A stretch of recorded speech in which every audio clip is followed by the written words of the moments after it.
Hello.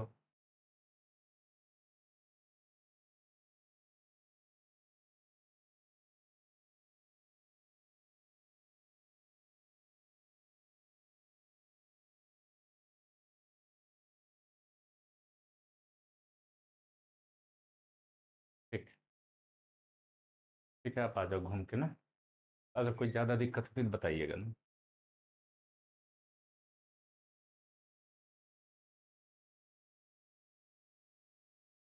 Hello. ठीक। नमस्कार साथियों। गुड इवनिंग मेरे प्यारे बच्चों। AWM परिवार में आप सभी का मैं स्वागत करता हूं। मैं मानस।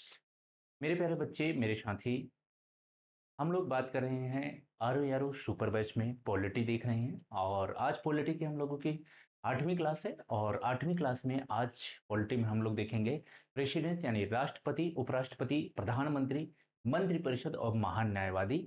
तो अधिकांश लगभग कोशिश रहेगा कि हम लोग इन तमाम चीजों को क्या करेंगे, कवर कर लेंगे। ठीक है, तो ये तमाम बातें हम लोग देखने वाले हैं। ठीक है। हमारे साथ बहुत सारे प्यारे बच्चे हैं जो हमारे साथ जुड़ गए हैं, जिसमें उमेश कुशवाहा हमारे साथ हैं। Good evening. गुड इवनिंग, आ जाओ देख लेते हैं।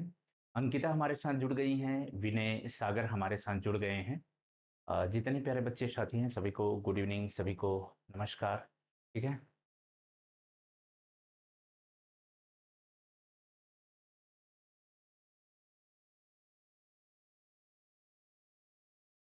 हेलो। ठीक है। वॉइस वगैरह जा रही है? एक बार कमेंट करना बच्चा, वॉइस वगैरह जा रही है? कोई दिक्कत तो नहीं आ रही है? वॉइस वगैरह जा रही है? ठीक है। कोई दिक्कत तो नहीं आ रही है? एक बार कमेंट करना तो। हेलो। एक बार कमेंट करना बच्चा। विजिबिलिटी, ऑडियो वीडियो ठीक है?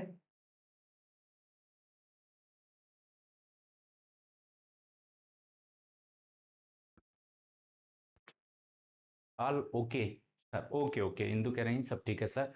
ओके ओके, सब बढ़िया है। आ जाओ देख लेते हैं। ठीक है, यस सर, ठीक है अंकिता, शुक्रिया बच्चा। तो आज हम लोगों को क्या देखना है बच्चा? आज मैंने आपसे बताया, आज हम लोग तीन चार चीजों पे चर्चा कर लेते हैं।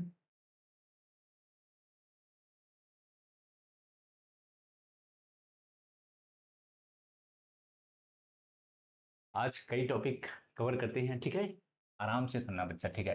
तो आज एक तो हम लोग बात करेंगे, राष्ट्रपति की बात करेंगे।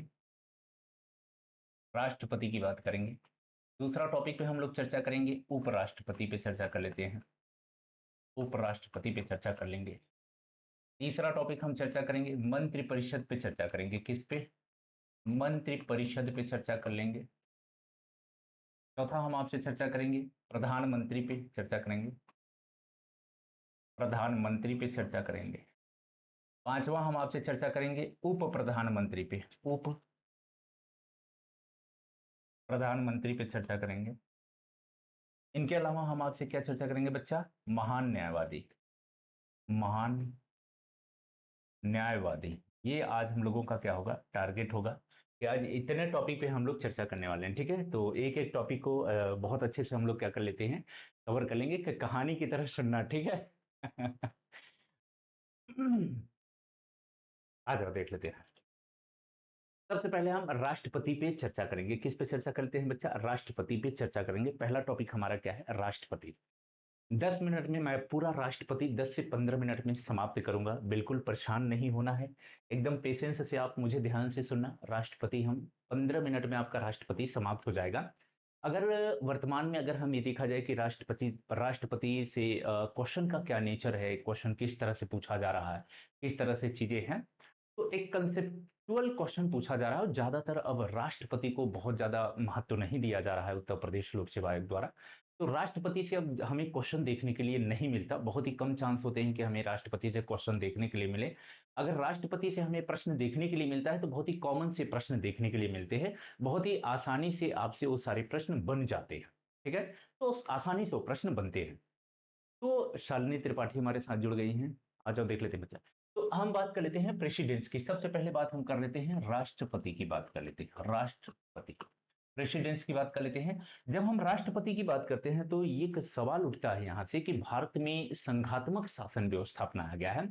संघीय शासन व्यवस्था के साथ साथ संसदीय शासन प्रणाली अपनाई गई। तो भारत में किस प्रकार की प्रेसिडेंशियल यानी जो है पार्लियामेंट्री सिस्टम को अपनाया गया है, संसदीय शासन प्रणाली को अपनाया गया है। संसदीय शासन प्रणाली की जब बात हम करते हैं तो राष्ट्र का अध्यक्ष दो दो होते हैं बच्चा।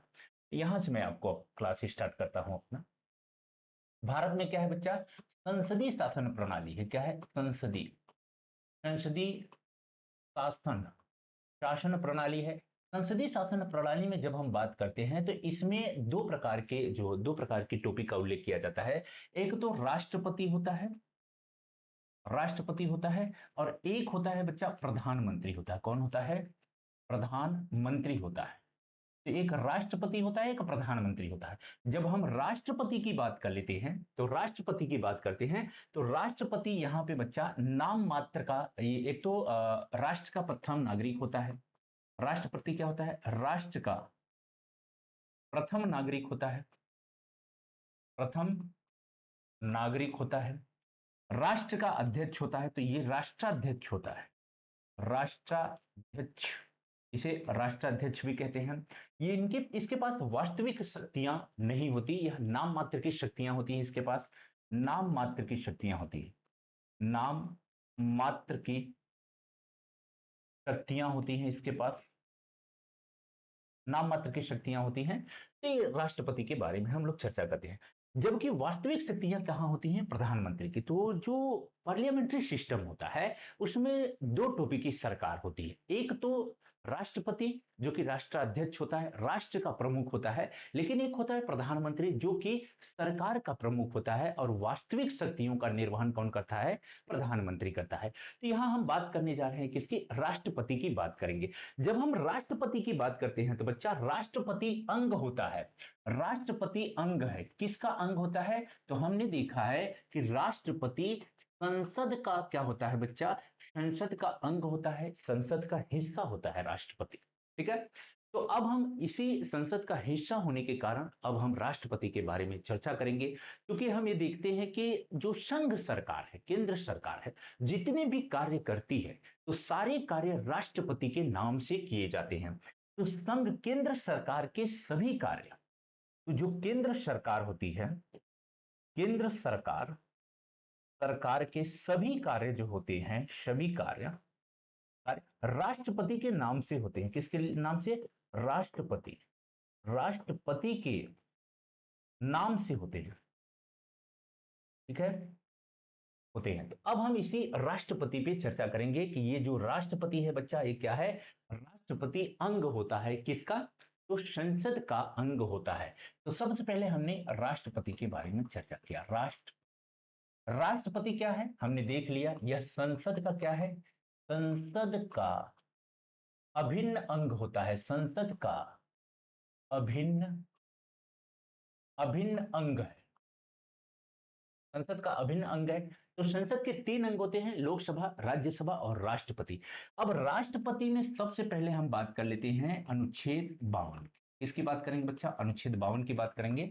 अनुच्छेद 52 में कहा गया है कि भारत का एक राष्ट्रपति होगा। क्या होगा, भारत का एक राष्ट्रपति होगा। मैं डिस्कस करता हूं, एक ऑल ओवर कहानी की तरह मैं आपको समझाऊंगा। समझते हुए चलना है, आपको याद हो जाएगा, मेमोराइज हो जाएगा। ठीक है बच्चा, उसके बाद यहां पे लिखने का कोई मतलब है नहीं, अंदर बहुत सारे कंटेंट मैंने शामिल कर लिए हैं, जरूरत पड़ेगी तो लिख दूंगा। ठीक है, और बहुत सारी बातें आप लोग जानते भी हो। ठीक है, एक तरह से रिवीजन करते हैं। आर्टिकल 52 कहता है कि भारत का एक राष्ट्रपति होगा। क्या होगा, भारत का एक राष्ट्रपति होगा।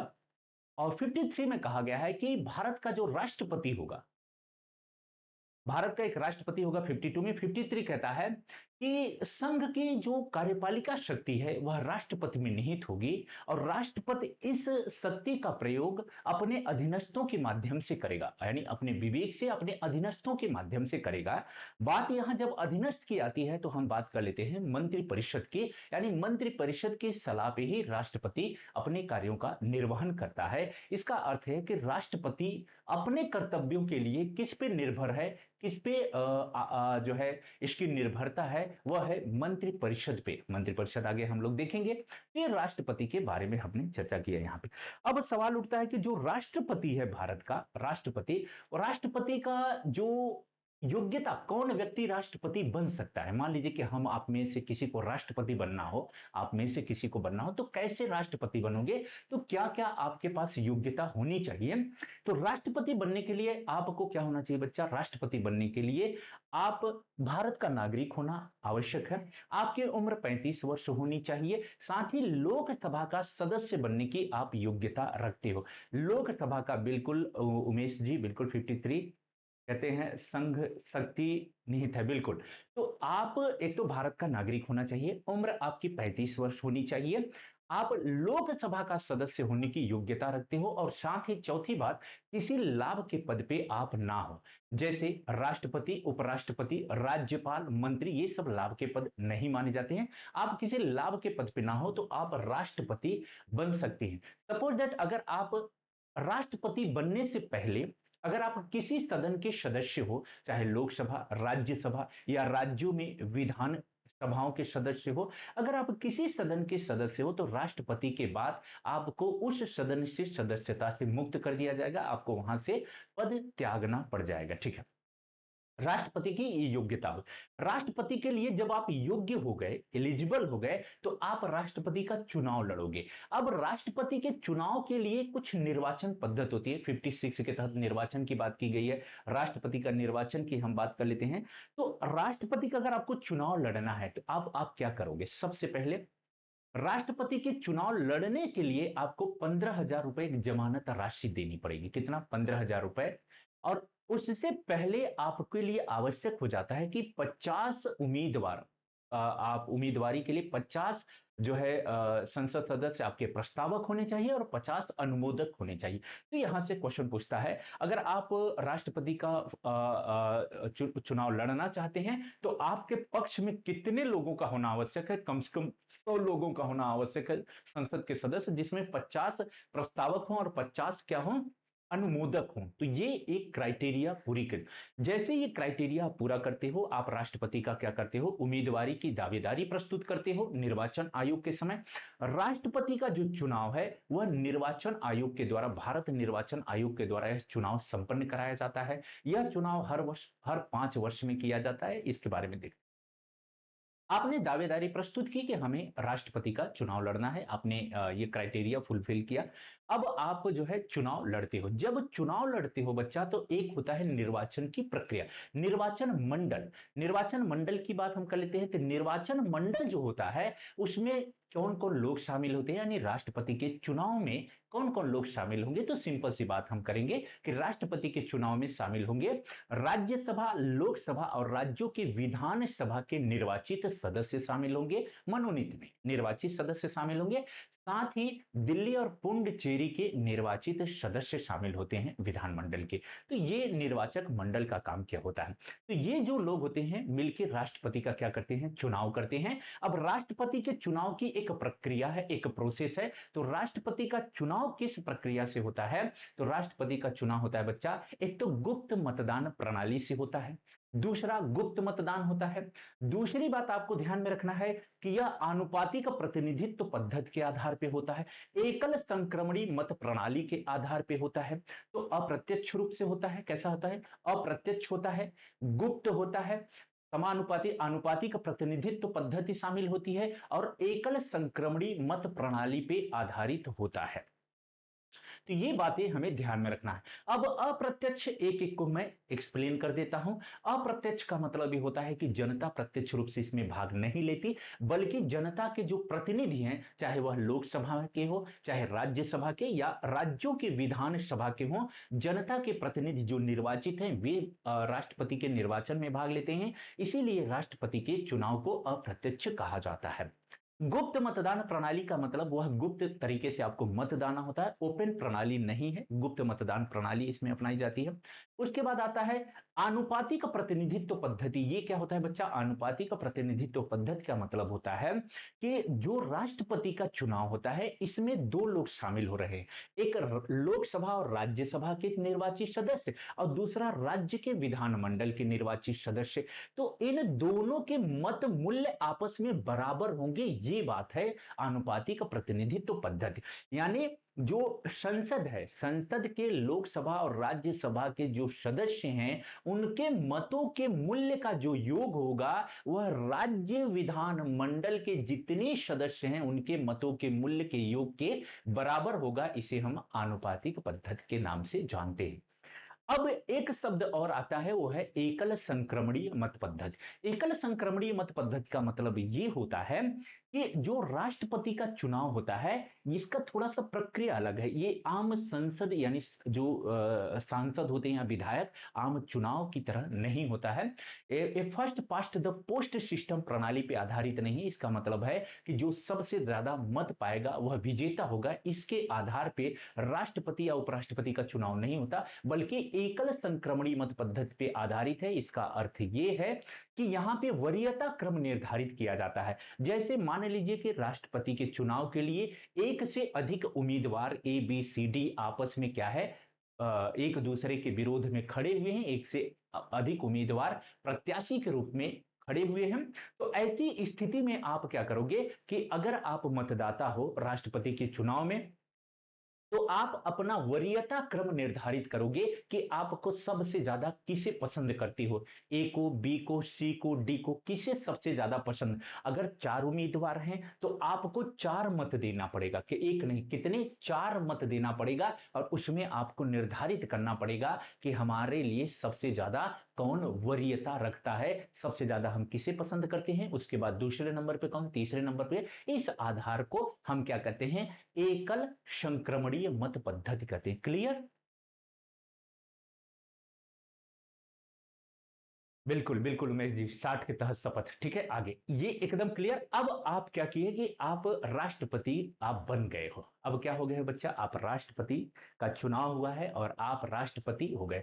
तो राष्ट्रपति अब शपथ ग्रहण करता है। तो 60 आर्टिकल किसके तहत, आर्टिकल 60 के तहत बच्चा, 60 के तहत राष्ट्रपति शपथ ग्रहण करता है। यह अनुसूची 3 में जो शपथ का प्रावधान है उसमें ये बिल्कुल शामिल नहीं है। तो ये राष्ट्रपति जो है बच्चा शपथ ग्रहण करता है 60 के तहत। किसके तहत, 60 के तहत राष्ट्रपति। उपराष्ट्रपति 69 के तहत शपथ ग्रहण करता है।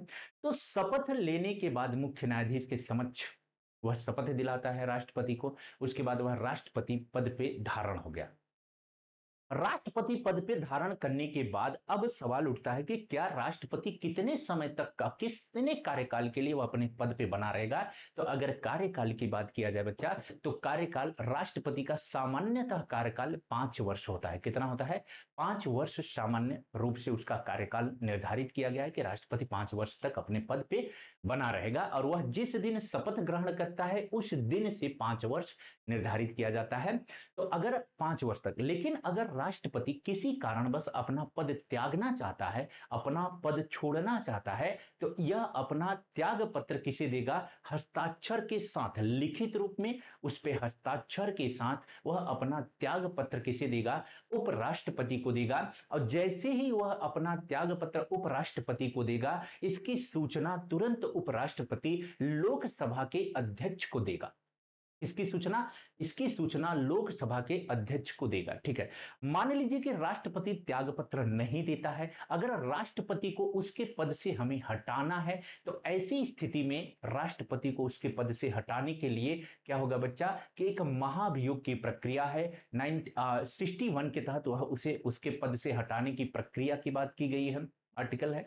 तो अगर राष्ट्रपति को उसके पद से आप हटाना चाहते हो, तो हटाने का एक ही आधार है, और वो आधार है संविधान का अतिक्रमण। अन्यथा किसी अन्य आधार पे राष्ट्रपति को उसके पद से नहीं हटाया जा सकता, और वो आधार है संविधान का अतिक्रमण। इसी आधार पे आप राष्ट्रपति को हटा सकते हो, अन्यथा नहीं हटा सकते हो। अगर यह साबित हो जाता है कि राष्ट्रपति ने संविधान का अतिक्रमण किया है, कदाचार का मामला है, तो ऐसे राष्ट्रपति से अगर जो प्रस्ताव होगा वह सदन के किसी भी संसद के किसी भी सदन में, लोकसभा या राज्यसभा, किसी में भी ऐसा प्रस्ताव लाया जा सकता है। इसके लिए नहीं है कि स्पेशली किसी में भी लाया जा सकता है। सपोज दैट अगर यह प्रस्ताव राज्यसभा में प्रस्तुत किया जाता है, तो राज्यसभा में यह विशेष बहुमत से प्रस्ताव पारित होना अनिवार्य है। विशेष बहुमत का यह मतलब होता है मेरा बच्चा, कि जो सदन के कुल सदस्यों का बहुमत यानी 50 प्लस और साथ ही उपस्थित एवं मतदान करने वाले सदस्यों का 2/3 यह विशेष बहुमत है। विशेष बहुमत से राज्यसभा में यह प्रस्ताव पारित होने के बाद लोकसभा में जाएगा और लोकसभा में भी पुनः वही प्रक्रिया चलेगी। लोकसभा के द्वारा भी विशेष बहुमत से प्रस्ताव पारित होगा। अगर ऐसा प्रस्ताव पारित होता है तो निर्धारित समय जिस दिन यह दोनों सदनों से प्रस्ताव पारित हो जाएगा उस तिथि से राष्ट्रपति अपने पद से मुक्त हो जाएगा। परंतु ऐसा प्रस्ताव प्रस्तुत करने से पहले 14 दिन पूर्व राष्ट्रपति को सूचना देना अनिवार्य है। 14 दिन पहले राष्ट्रपति को ऐसी सूचना देना अनिवार्य है। ठीक है, आज तक कोई भी ऐसा राष्ट्रपति नहीं है भारत में जिस पे महाभियोग लगाया गया हो, उसको उसके पद से हटाया गया हो, ऐसा कोई भी अभी हमारे यहाँ मामला नहीं आया है। तो ये राष्ट्रपति को हम उसके पद से हटाने की भी हमने बात कर लिया। अब राष्ट्रपति को, अगर राष्ट्रपति का किसी कारणवश पद रिक्त होता है, पद खाली होता है, तो चूंकि वो तो राष्ट्र का अध्यक्ष है, तो ऐसी स्थिति में उसके स्थान पे कौन कार्य करेगा? तो ऐसी स्थिति में उसके स्थान पे उपराष्ट्रपति कार्य करेगा। कौन करेगा? उपराष्ट्रपति कार्य करेगा। उपराष्ट्रपति कार्यवाहक राष्ट्रपति बनेगा। क्या बनेगा? कार्यवाहक राष्ट्रपति बनेगा। अगर राष्ट्रपति और उपराष्ट्रपति दोनों नहीं है तो सर्वोच्च न्यायालय का मुख्य न्यायाधीश यानी भारत का मुख्य न्यायाधीश उस पद को संभालेगा और कार्यवाहक राष्ट्रपति बनेगा। अगर किसी कारणवश राष्ट्रपति, उपराष्ट्रपति और सीजीआई दो तीनों नहीं है तो सर्वोच्च न्यायालय का जो वरिष्ठ न्यायाधीश होगा उसे कार्यवाहक राष्ट्रपति चुना जाएगा। कार्यवाहक राष्ट्रपति, अब जब राष्ट्रपति का पद रिक्त होता है तो भारतीय संविधान में कहा गया है कि राष्ट्रपति के पद चूंकि बहुत ही महत्वपूर्ण पद है, राष्ट्र का प्रमुख होता है, राष्ट्राध्यक्ष होता है, तो यह 6 माह से ज्यादा हम इसे रिक्त नहीं रख सकते हैं। तो 6 माह के अंदर पुनः राष्ट्रपति का निर्वाचन करना अनिवार्य होता है। तो इसका अर्थ एक साफ स्पष्ट होता है कि जो कार्यवाहक राष्ट्रपति होता है वह अधिकतम 6 माह तक अपने पद पे बना रह सकता है, इससे ज्यादा वह नहीं रह सकता। जब उपराष्ट्रपति, जब राष्ट्रपति के रूप में कार्य करता है, कोई भी कार्यवाहक, चाहे उपराष्ट्रपति हो, मुख्य न्यायाधीश हो, वरिष्ठ न्यायाधीश हो, कोई भी जब कार्यवाहक राष्ट्रपति के रूप में कार्य करेगा तो समस्त शक्तियां, वेतन भत्ता, पेंशन, समस्त शक्तियां, समस्त विशेषाधिकार, सब कुछ वह किसका उपभोग करेगा मेरा बच्चा? सब कुछ वह उपयोग करेगा, उपभोग करेगा जो कि राष्ट्रपति को मिलती है। तो राष्ट्रपति के समय जब वह राष्ट्रपति के द्वारा, कुछ और बातें डिस्कस कर लेते हैं, ये तमाम बातें हो गई। ठीक है, ये बातें हो गई। तो हमने देखा कि अब हम लोग राष्ट्रपति को उसके पद से मुक्त तक कर दिए। ठीक है, राष्ट्रपति को क्या किया बच्चा? उसके पद से हमने मुक्त कर दिया। पदावधि वगैरह हम लोगों ने देख लिया है। शपथ, शपथ की बात भी हो गई, चुनाव संबंधी विवाद। ठीक है, आ जाओ।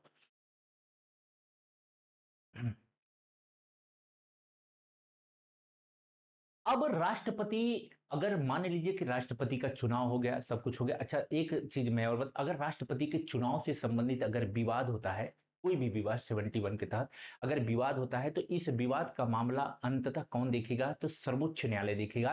सर्वोच्च न्यायालय का यह प्राथमिक क्षेत्राधिकार के अंतर्गत शामिल है। राष्ट्रपति या उपराष्ट्रपति के विवाद से, चुनाव से संबंधित विवाद मामला कहां जाएगा? सर्वोच्च न्यायालय में जाएगा, उच्च न्यायालय में नहीं जाता है। तो बिल्कुल ये सारी बातें आप ध्यान में रखोगे। ठीक है, ये इतनी बातें हो गई। आ जाओ देख लेते हैं।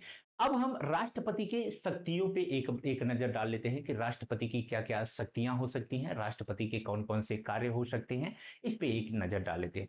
अगर हम राष्ट्रपति के शक्तियों की बात करते हैं तो राष्ट्रपति की एक महत्वपूर्ण शक्तियां हैं विधायी शक्ति। विधायी शक्ति, विधायी शक्ति से पहले हम कार्यपालिका की शक्ति के, चूंकि कार्यपालिका का एक प्रमुख होता है, तो कार्यपालिका शक्ति में क्या होता है बच्चा? विभिन्न, जैसे जैसे मैं आपसे बता दूं, यह जैसे प्रधानमंत्री की नियुक्ति करता है, मंत्रियों की नियुक्ति करता है, महान न्यायवादी की नियुक्ति करता है, राज्यपाल की नियुक्ति करता है, एससी एसटी आयोग की नियुक्ति करेगा, पिछड़ा वर्ग आयोग की नियुक्ति करेगा। यह बच्चा मानवाधिकार, राष्ट्रीय मानवाधिकार आयोग की नियुक्ति करेगा, उनके अध्यक्ष, उनके सदस्यों की नियुक्ति करेगा। महिला आयोग के अध्यक्ष और सदस्यों की नियुक्ति करेगा। वित्त आयोग का गठन करेगा, नियुक्ति करेगा। सीएजी का जो होता है उसके पद की नियुक्ति करेगा। ये नियुक्ति तो करता ही है, साथ ही इनको पद से हटाने का भी अधिकार किसे होता है? राष्ट्र एक मोटा-मोटा आंकड़ा मैं आपसे बता दूं, जिसे राष्ट्रपति नियुक्ति करता है, अंततः ये सब पद राष्ट्रपति के प्रसाद पर्यंत धारण होते हैं और राष्ट्रपति को उन्हें हटाने का भी क्या होता है, अधिकार होता है। ठीक है, तो ये इसकी कार्यपालिकीय शक्ति के अंतर्गत हम थोड़ा मोटा-मोटा शामिल कर लेते हैं। विधायी शक्ति में क्या शामिल होता है? अच्छा, ये जितने भी रिपोर्ट हैं, जैसे राष्ट्रीय मानवाधिकार रिपोर्ट है, महिला आयोग रिपोर्ट है, एससी आयोग रिपोर्ट है, एसटी आयोग रिपोर्ट है, पिछड़ा वर्ग आयोग रिपोर्ट है, सीएजी कैग की रिपोर्ट है, या मान लीजिए कि जो वित्त आयोग की रिपोर्ट है, ये सारी रिपोर्ट कहाँ जाता है? राष्ट्रपति को देती है और राष्ट्रपति इन रिपोर्ट को कहाँ? सदन के पटल पे रखवाता है। कहाँ पे रखवाता है? सदन के पटल पे रखवाता है। आ जाओ विधायी शक्ति की बात कर लेते हैं। विधायी शक्ति में जैसे जो सदन होता है, सदन के कार्य के संचालन, अगर कोई नई लोकसभा का चुनाव हुआ है, गठन हुआ है जैसे अभी, तो पहली बार संबोधन संबोधन कौन करता है? तो लोकसभा का संबोधन, यही सदन का संबोधन कौन करता है? राष्ट्रपति करता है। हर साल संबोधन करता है, संयुक्त संबोधन करता है, लोकसभा और राज्यसभा का संयुक्त संयुक्त बैठक में संबोधन करता है। इसके अलावा यह ये जो सदन है, सदन का सत्रावसान कर सकता है, सदन का जो है बच्चा विघटन कर सकता है, तो लोकसभा का विघटन प्रधानमंत्री के कहने पे कर सकता है, सदन का सत्रावसान भी कर सकता है। सिवाय आपको ध्यान में रखना है, सदन का स्थगन नहीं कर सकता। स्थगन करने का अधिकार लोकसभा के अध्यक्ष यानी किसको है? लोकसभा के अध्यक्ष स्पीकर को होता है। तो ये सदन को बुला सकता है, बैठक बुला सकता है, संयुक्त बैठक बुला सकता है और ये जो है सत्रावसान कर सकता है, विघटन कर सकता है, सब राष्ट्रपति के पास राइट्स होते हैं, ठीक है, अधिकार होते हैं। ये हमने कुछ विधायी शक्ति, एक कुछ और विधायी शक्ति के अंतर्गत इसमें शामिल है कि 78 के तहत प्रधानमंत्री का एक कर्तव्य है कि वह प्रशासन से यानी सदन से संबंधित जो कार्यवाही है उसकी जानकारी किसे दे? राष्ट्रपति को दे, या राष्ट्रपति को यह अधिकार है वह प्रधानमंत्री से सदन से संबंधित जितनी भी कार्यवाही है उसकी जानकारी वह मांग सकता है। ये राष्ट्रपति को अधिकार है, वो प्रधानमंत्री से क्या कर सकता है? मांग सकता है। तो ये हमने विधायी शक्ति की बात कर ली। कार्यपालन क्या हो गया? विधायी शक्ति की बात कर लेते हैं। कुछ राष्ट्रपति की अगर एक होता है बच्चा जो है अध्यादेश जारी करने की शक्ति, 123 आर्टिकल के तहत है अध्यादेश जारी करने की शक्ति, इस पे चर्चा कर लेते हैं। अध्यादेश जारी करने की शक्ति क्या होती है? अध्यादेश जारी करने की शक्ति का मतलब ये होता है कि मान लीजिए कि किसी कारणवश कोई ऐसा नियम है, कोई कानून है जिसे तत्काल रूप से प्रभावी करना है, लागू करना है, उसे बनाना है, राष्ट्रीय स्तर के कोई महत्व का मामला है, कोई बहुत ही महत्वपूर्ण जो है कोई इमरजेंसी है, तो ऐसी स्थिति में राष्ट्रपति क्या करता है? राष्ट्रपति को संविधान ये अधिकार देता है, अनुच्छेद 123, कि आप एक अध्यादेश ला सकती हो। इसका मतलब है कि मान लीजिए कि कोई कानून बनाना है और सदन का सत्र नहीं चल रहा है, सत्र का मतलब लोकसभा नहीं चल रहा है या राज्यसभा, सत्र नहीं चल रहा है या लोकसभा विघटित हो गई, तो ऐसी दोनों परिस्थितियों में या तो सत्र नहीं चल रहा होगा, सत्र तीन होता है, शीतकालीन, ग्रीष्मकालीन, बजटकालीन, तीन सत्र होता है। कहा गया है संविधान में न्यूनतम दो सत्र, 6 महीने, 6 6 महीने पे न्यूनतम दो सत्र आवश्यक है। अधिकतम आप कुछ भी सत्र बना सकते हो, तो भारत संविधान में अभी तीन सत्र चलते हैं। विशेष सत्र कभी भी जो है विशेष सत्र का आयोजन किया जा सकता है, कभी भी विशेष सत्र बुलाया जा सकता है। तो जब सदन का सत्र ना चल रहा हो, दूसरी बात, सत्र चल रहा हो या फिर लोकसभा विघटित चल रही हो, कोई एक सदन विघटित हुई, स्पेशली लोकसभा, राज्यसभा विघटित होती नहीं, तो विघटित हो, तो ऐसे में अगर कोई महत्वपूर्ण नियम है, कोई कानून है जो कि राष्ट्रीय हित में, लोकहित में आवश्यक है, तब राष्ट्रपति अध्यादेश लाएगा और अध्यादेश का वही प्रभाव होगा जो कि सदन द्वारा पारित अधिनियम का प्रभाव होता है, सेम वही प्रभाव होगा, उसी प्रकार की वो ताकत रखता है।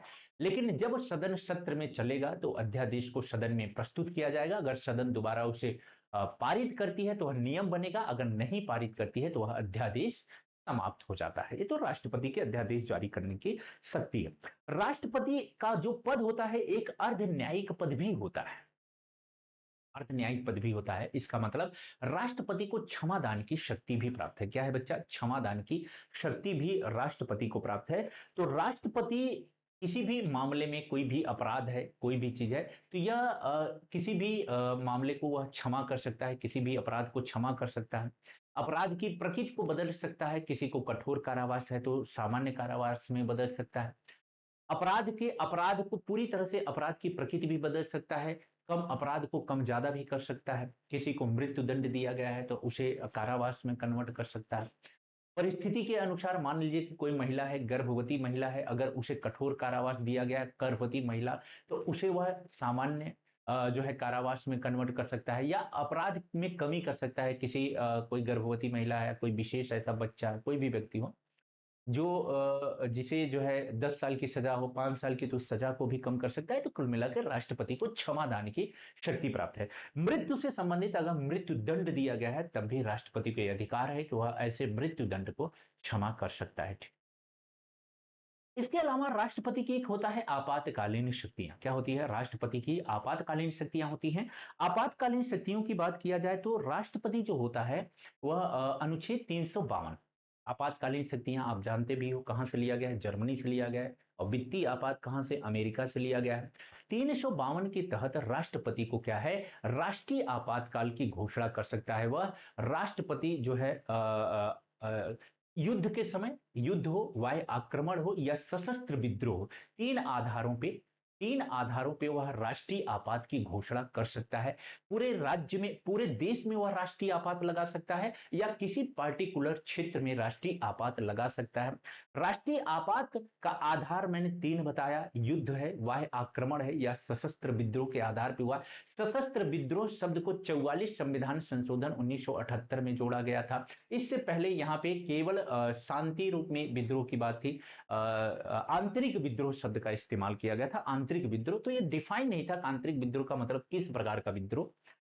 तो इसी का दुरुपयोग किया था इंदिरा गांधी सरकार ने। तो वर्तमान में अगर हम राष्ट्रीय आपात 352 देखें तो तीन बार अब तक राष्ट्रीय आपात लग चुका है देश में। एक 1962 में जब चीन ने आक्रमण किया था, एक 1971 में जब बांग्लादेश से युद्ध था, और एक 1975 में 25 जून 1975 को, जिसे अभी आपने देखा है संविधान हत्या दिवस के रूप में मनाने की बात की गई थी। 25 जून को संविधान हत्या दिवस मनाने की बात की गई थी। तो उस समय इंदिरा गांधी सरकार ने आंतरिक विद्रोह के आधार पे जो है 352 लगा दिया था। तो उसी के बाद 375 में 352 लगता है, आंतरिक अशांति के आधार पे लगता है। तो आंतरिक अशांति का क्या मतलब होता है? तो बाद में 1978 में 44 संशोधन के तहत जनता सरकार ने, जनता पार्टी ने क्या किया कि इसे आंतरिक अशांति को सशस्त्र विद्रोह में कन्वर्ट किया। तो यहां पे हम तीन बेस देख लेते हैं और तीन बार ये अब तक लागू हो चुका है। ये बातें हमने देख लिया। अब यहां अगर राष्ट्रपति शासन, राष्ट्रीय आपात की घोषणा की जाती है तो क्या राष्ट्रपति अपने स्वेच्छा से घोषणा कर सकता है? तो कह देना जी नहीं, अपने स्वेच्छा से घोषणा नहीं कर सकता। राष्ट्रपति के बारे में हमने पहले ही पढ़ा है कि इसमें अनुच्छेद 53 में हमने पढ़ा कि उसमें कहा गया है कि राष्ट्रपति अपने शक्तियों का प्रयोग किसके माध्यम से? स्वयं या अपने अधीनस्थ अधिकारियों के माध्यम से करेगा। और अधीनस्थ अधिकारी का मतलब मंत्री परिषद है। और अनुच्छेद 74 कहता है कि एक मंत्री परिषद होगी और मंत्री परिषद का मुख्य कार्य होगा राष्ट्रपति को सलाह देना। तो मंत्रिपरिषद लिखित रूप में, मंत्रिपरिषद क्या लिखित रूप में जब घोषणा करेगी कि राष्ट्रपति अब राष्ट्रीय आपात की घोषणा कर सकता है, तो वह लिखित आधार पे ही राष्ट्रपति राष्ट्रीय आपात की घोषणा करेगा। और जैसे ही राष्ट्रपति ऐसे राष्ट्रीय आपात की घोषणा करेगा, एक माह के अंदर उसे सदन के पटल पे रखवाना आवश्यक है, ऐसे प्रस्ताव को, यानी संसद में रखवाना आवश्यक है। फिर संसद अगर उसे पारित कर देती है, अनुमोदित करती है, तो राष्ट्रीय आपात 6 माह के लिए लागू होगा। एक बार में 6 माह के लिए लागू होगा। 6 माह के बाद वो समाप्त होगा। अगर 6 माह से अधिक उसे बढ़ाना है तो दोबारा सदन द्वारा उसे पारित होना आवश्यक है। अगर ऐसा नहीं करते हैं तो वह समाप्त हो जाएगा। राष्ट्रपति जो राष्ट्रीय आपातकाल होता है 352, कितने भी समय के लिए लगाया जा सकता है। कोई लिमिट नहीं है, कोई सीमा नहीं है। एक बार, दो बार, चार बार, 6 बार, कभी भी कितनी बार भी लगाया जा सकता है। मैक्सिमम इसका कोई टाइम नहीं दिया गया है। लोकसभा राष्ट्रीय आपात की अगर घोषणा है तो ऐसी स्थिति में लोकसभा के कार्यकाल को एक बार में 1 वर्ष के लिए बढ़ाया जा सकता है। अगर आपको अधिक बढ़ाना है तो दोबारा ऐसा पारित करना पड़ेगा और फिर 1 वर्ष के, एक बार में 1 वर्ष के लिए फिर आप लोकसभा के कार्यकाल को बढ़ा सकते हो, यानी 5 वर्ष से 6 वर्ष किया जा सकता है। ये बातें हमने कुछ देख लिया। अब हम 356 देख लेते हैं, जो कि राष्ट्रपति का एक शक्ति है, राष्ट्रपति का एक कार्य होता है।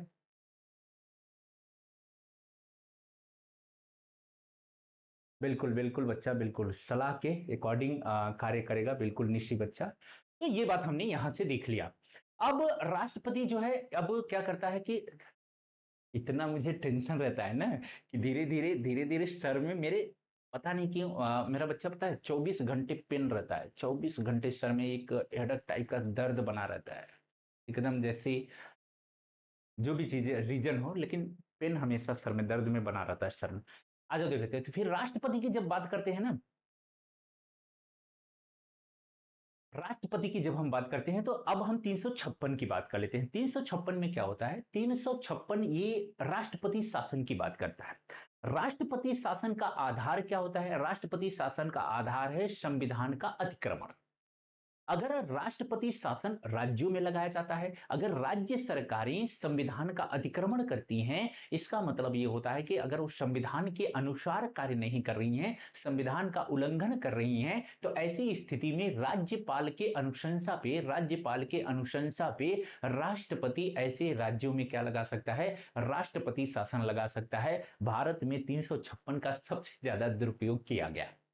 अब नहीं किया जा सकता। अब सुप्रीम कोर्ट ने राष्ट्रपति शासन के लिए एक गाइडलाइन, एक दिशा निर्देश भी जारी कर दिया है। अभी आगे मैं डिस्कस कर लूंगा।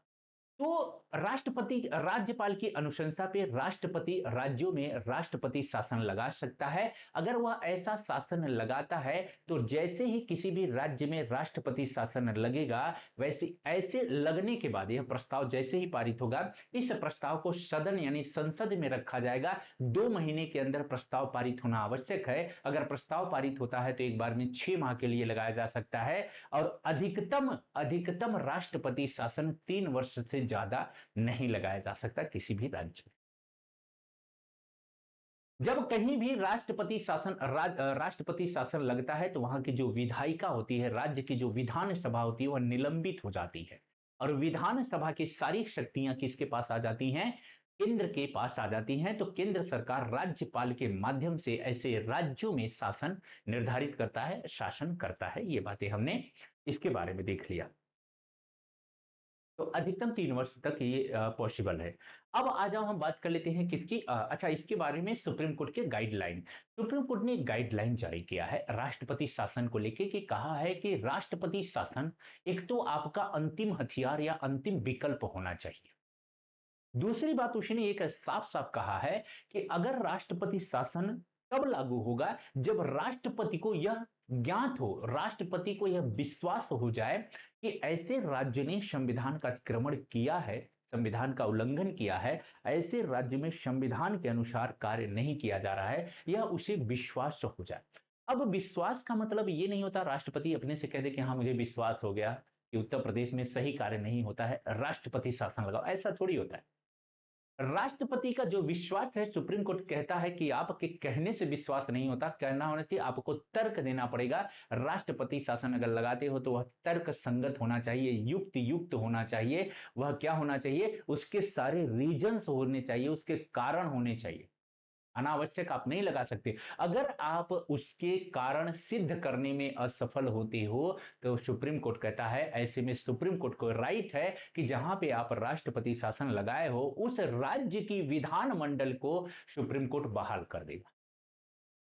उस राज्य के विधानमंडल को सुप्रीम कोर्ट बहाल कर देगा। आज अब हम बात कर लेते हैं 360 की। 360 आर्टिकल यह वित्तीय आपात की बात करता है, जिसमें यह कहा गया है कि अगर भारत में कभी, कहां से लिया गया है वित्तीय आपात? अमेरिका से लिया गया है, कि अगर भारत में कभी वित्तीय संकट पैदा होता है, वित्तीय स्थिति पैदा होता है, तो भारत के राष्ट्रपति के अधिकार है कि वह पूरे देश में या देश के कुछ भागों में वित्तीय आपातकाल लगा सकता है। इस स्थिति में वह जो सरकारी कर्मचारी हैं उनके वेतन और भत्तों में कमी कर सकता है। इसके लिए वो राइट है, वो अधिकार रखता है।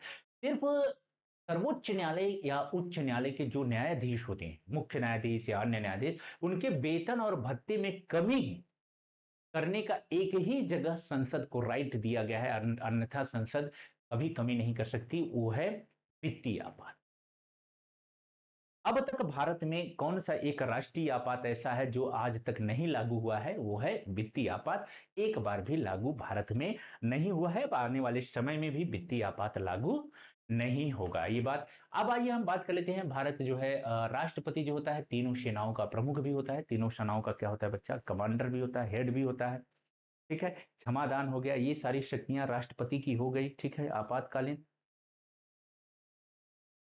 एक शब्द और ध्यान में रखना, राष्ट्रपति की कुछ उन्मुक्तियां हैं, कुछ विशेषाधिकार हैं, तो राष्ट्रपति या राज्यपाल की जो उन्मुक्तियां विशेषा या 361 में दिया गया है। तो ये थोड़ा सा आर्टिकल आप याद रखना कि अनुच्छेद 361 में राष्ट्रपति या राज्यपाल के विशेषाधिकार या उन्मुक्तियों के बारे में उल्लेख किया गया है। ठीक है बच्चा, तो ये बातें हमने यहाँ से देख ली है। यहाँ से देख, आज मैंने पानी नहीं लिया, प्यास लग रही है। आ जाओ देख लेते हैं। अब ये सारी कहानी जो मैंने आपको कंप्लीट सुना दी है, इसका बहुत ही शानदार तरीके से मैंने नोट्स इसमें अरेंज करवा दिया है। बहुत ही अच्छे नोट्स हैं, पीडीएफ अपलोड हो जाएगी, खोल के आराम से पीडीएफ क्या करना है, रिवीजन करना है। क्या करना है? पीडीएफ क्या करोगे, रिवीजन करोगे। ठीक है, ये सारी बातें लिखी हुई हैं, ये सारी बातें जो मैंने आपसे बताया ये यहीं पे लिखी हुई हैं। ठीक है बच्चा, पढ़ें इसको। 69 और 67 संविधान संशोधन दोनों डिस्कस कर लेता हूं। 69 संविधान संशोधन के तहत दिल्ली को राष्ट्रीय राजधानी क्षेत्र घोषित किया गया था। 70 संविधान संशोधन के तहत क्या किया गया था, ये कहा गया कि दिल्ली और पुडुचेरी के जो विधानसभा के जो सदस्य होंगे उन्हें राष्ट्रपति के निर्वाचन का अंग बना दिया गया, हिस्सा बना दिया गया, निर्वाचन मंडल का 1995 से प्रभावी है। आज देख लेते हैं वर्तमान में क्या जम्मू एंड कश्मीर, चलो एक बार पढ़ ही लेते हैं। एक बार आप अनुमति देना, बताना आप लोग क्या करना है, इसको पढ़ना है। मैं तुरंत पानी लेके आया ना बच्चा, बस गया 30 सेकंड में पानी, 30 सेकंड।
आ जाओ देख लेते हैं। ठीक है, ये राष्ट्रपति की कहानी हम लोगों ने देख लिया है, राष्ट्रपति से संबंधित सारी बातें इसमें लिखी गई हैं। सारी बातें जो मैंने आपसे डिस्कस किया वो यही है, आर्टिकल मैंने अलग से भी शामिल कर दिया है इसमें। सारा नोट्स आपके लिए है बच्चा इसमें। अच्छा, वीटो की शक्तियां नहीं डिस्कस किया ना, बहुत, चलो ये सामने आ गया, चलो ध्यान से उतर जाता है। वीटो, राष्ट्रपति की एक वीटो की शक्तियां होती है। वीटो का पावर राष्ट्रपति का क्या होता है बच्चा, राष्ट्रपति को 3 प्रकार का वीटो दिया गया है। आत्यांतिक वीटो है, एब्सोल्यूट आत्यांतिक वीटो है, निलंबनकारी वीटो है और पॉकेट वीटो है। तो भारत में 3 प्रकार के वीटो की शक्तियां राष्ट्रपति को दी गई हैं। विशेषाधिकार से संबंधित वीटो भारत के राष्ट्रपति को नहीं है, अमेरिका के राष्ट्रपति को है। तो यहां 3 प्रकार का वीटो भारत के राष्ट्रपति को मिलता है। एक होता है बच्चा बच्चा आत्यांतिक होता है, निलंबनकारी और जेबी वीटो यानी पॉकेट वीटो।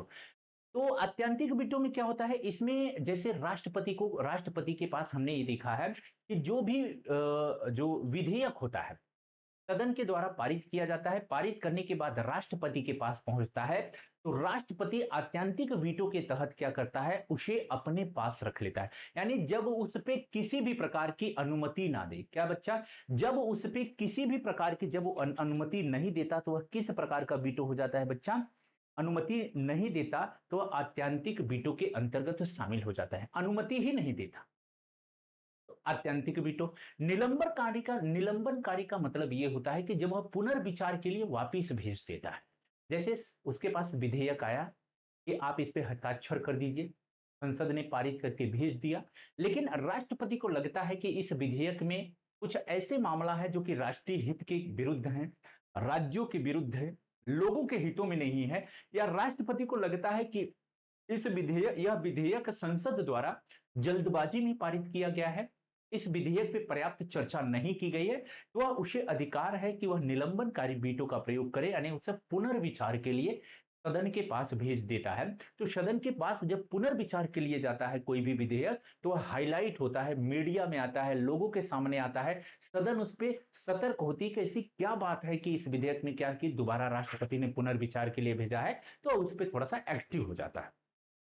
पॉकेट वीटो का मतलब ये होता है कि संविधान में ये नहीं कहा गया है, संविधान में ये बिल्कुल नहीं निर्धारित किया गया है कि जैसे ही सदन किसी भी विधेयक को राष्ट्रपति के पास भेजेगी, तो ये निश्चित नहीं कि राष्ट्रपति कितने समय में उस पर हस्ताक्षर करेगा, कितने समय में, ये संविधान में उल्लिखित नहीं है। अब राष्ट्रपति उसे क्या करता है, न तो उस पर मना करता है, न तो अनुमति नहीं देता, ये भी नहीं करता, और ना ही उसे पुनर्विचार के लिए भेजता है। उसे क्या करता है, ठंडे बस्ते में अपने पॉकेट में डाल लेता है कि हम इस पे कुछ नहीं करेंगे, न तो पुनर्विचार के लिए भेजेंगे और ना ही अनुमति देने से मना करेंगे।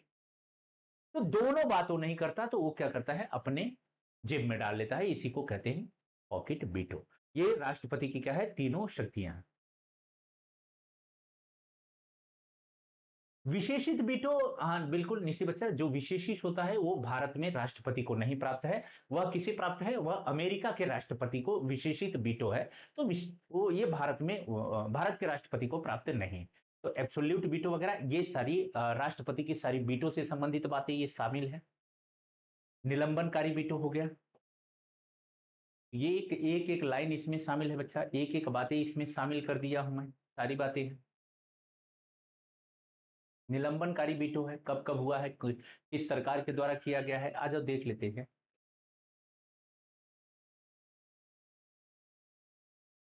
चलो आ जाओ, आ जाओ पढ़ाई देते हैं।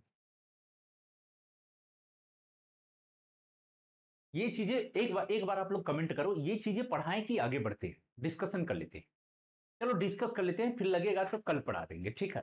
चलो डिस्कस कर लेते हैं एक बार, मोटा मोटा आप लोगों के दिमाग में क्या बन जाए, एक फिर एक पूरी तरह से एक कंसेप्ट क्लियर हो जाए।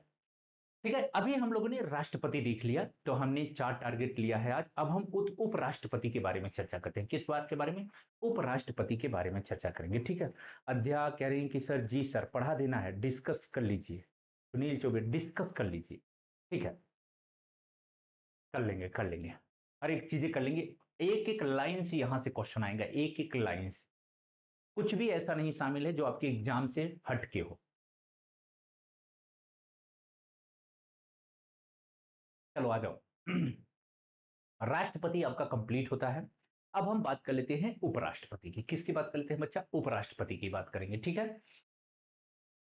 उपराष्ट्रपति की अगर हम बात करते हैं, तो उपराष्ट्रपति आप जानते हो, भारतीय संविधान के अनुच्छेद 63 में कहा गया है कि भारत का एक उपराष्ट्रपति होगा। क्या होगा, उपराष्ट्रपति होगा। उपराष्ट्रपति पद का उल्लेख भाग 5 में किया गया है, भाग 5 में किया गया है। अनुच्छेद 63 है, 63 से शायद 69 के बीच में है। तो अनुच्छेद हो गया भाग 5 में उपराष्ट्रपति। उपराष्ट्रपति पद कहां से लिया गया है, तो अमेरिका से उपराष्ट्रपति पद लिया गया है। उपराष्ट्रपति जो पद है बच्चा, इसके बारे में अगर मैं आपसे बात करूं, तो इसमें कहा गया है अनुच्छेद 63 में कि एक भारत का क्या होगा, उपराष्ट्रपति होगा, ठीक है। और वह राज्यसभा का क्या होगा, राज्यसभा का पदेन सभापति होगा। राज्यसभा का पदेन सभापति होता है। तो उपराष्ट्रपति की योग्यता, अगर आपको उपराष्ट्रपति बनना है तो आपको क्या क्या चाहिए, मैं डिस्कस कर लेता हूं। भारत के आप नागरिक होने चाहिए। निशी कह रहे हैं सर इसका ई बुक दे दीजिएगा, बिल्कुल बच्चा, ये पूरा कंटेंट का आपको ई बुक, ई नोट्स आपको प्रोवाइड कराया जाएगा। तो आप यहां से रिवीजन कर सकते हो, आपको क्लास में मिलेगा, और बाद में आपको नोट्स भी दिया जाएगा।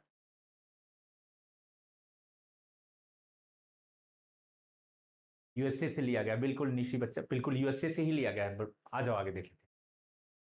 तो उपराष्ट्रपति का जो पद है वो कहां से लिया गया है, यूएसए से लिया गया है। अब उपराष्ट्रपति अगर आपको बनना है तो आपके पास क्या क्या योग्यता होनी चाहिए, आपको योग्यता होनी चाहिए, आप भारत के नागरिक हो, आपकी उम्र 35 वर्ष होनी चाहिए। राष्ट्रपति के लिए जहां लोकसभा का सदस्य होना अनिवार्य होता है, आवश्यक होता है, वहीं उपराष्ट्रपति पद के लिए राज्यसभा का सदस्य होना क्या होता है, अनिवार्य होता है। साथ ही आप क्या हो, लाभ के पद पे ना हो, किसी भी लाभ के पद पे ना हो। तो ये 4 बातें उपराष्ट्रपति के अगर आपके अंदर है, तो तो आप उपराष्ट्रपति का चुनाव लड़ सकते हो, आप उपराष्ट्रपति के चुनाव की उम्मीदवारी की दावेदारी कर सकते हो। अब आपने क्या किया कि राष्ट्रपति के चुनाव की उम्मीदवारी की आपने दावेदारी की। ऐसी स्थिति में अब आपको क्या किया गया? ऐसी स्थिति में कहा गया कि अब आप 15,000 रुपए आप जमा करिए। 15,000 रुपए आप जमा करते हो। अगर 15,000 रुपए जमा करने के बाद आप चुनाव लड़ सकते हो, और उपराष्ट्रपति का, जहां राष्ट्रपति का चुनाव लड़ने के लिए 50 प्रस्तावक और 50 अनुमोदक चाहिए, वहीं उपराष्ट्रपति का उम्मीदवार चुनाव लड़ने के लिए 20 प्रस्तावक और 20 जो है अनुमोदक की आपको आवश्यकता पड़ती है। अगर उसके बाद आप चुनाव लड़ सकते हो। चुनाव की प्रक्रिया क्या है? चुनाव के लिए एक निर्वाचक मंडल तय किया गया है। निर्वाचक उपराष्ट्रपति के निर्वाचक मंडल में शामिल कौन होता है?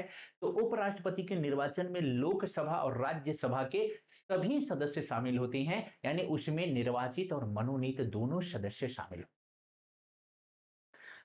उपराष्ट्रपति के निर्वाचन की प्रक्रिया क्या होती है? उपराष्ट्रपति के निर्वाचन की प्रक्रिया वही होती है, अप्रत्यक्ष रूप से चुनाव होता है, गुप्त मतदान प्रणाली से होता है, आनुपातिक प्रतिनिधित्व होता है, एकल संक्रमणीय मत पद्धति को अपनाया गया है। तो ये सारी बातें सेम चीज है, ठीक है? ये उपराष्ट्रपति के चुनाव के साथ लागू हो जाता है।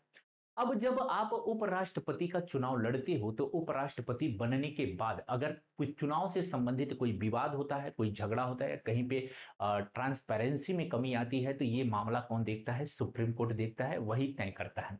उपराष्ट्रपति आप बन गए, मान लीजिए कि उपराष्ट्रपति बन गए, तो आप उपराष्ट्रपति बनने के बाद आपको, अगर मान अपना अपने पद का त्याग पत्र करना है, अपना पद देना है, तो उपराष्ट्रपति के बारे में कुछ और बातें कर लेते हैं। चलो, इससे पहले आपसे बात कर लेते हैं वेतन और भत्ते।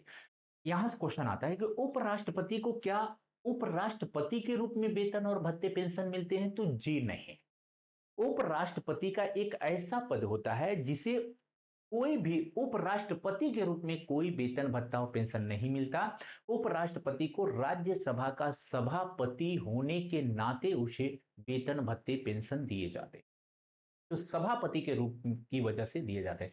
उपराष्ट्रपति राज्यसभा का सभापति होता है, यानी राज्यसभा के जितने भी कार्य होते हैं, राज्यसभा के जितने भी संचालन होते हैं, नियम कानून जो निर्धारित होते हैं, राज्यसभा कौन तय करता है? उपराष्ट्रपति तय।